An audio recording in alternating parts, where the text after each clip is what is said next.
च्या अंमली पदार्थ विरोधी पथक आणि घटक 1 यांच्या पथकानं दिनांक 24 जुलै आणि 27 जुलै रोजी अंमली पदार्थ MDच्या अनुषंगाने कारवाई केली। त्याच्यामध्ये एकूण MD मेफेड्रोन हा अंमली पदार्थ 2 किलो 184 ग्रॅम मिळून आला, ज्याची किंमत 3,97,00,000 रुपये इतकी आहे।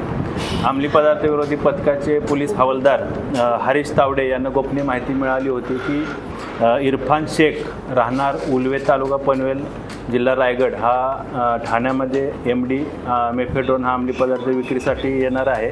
तर त्या अनुषंगाने सापळा कारवाई आयोजित करण्यात आली। त्यामध्ये अंमली पदार्थ विरोधी पथकाचे पोलीस निरीक्षक राहुल मस्के यांनी ACP घोरपडे यांच्या पर्यवेक्षणामध्ये त्यांच्या टीमने सापळा कारवाई आयोजित केली।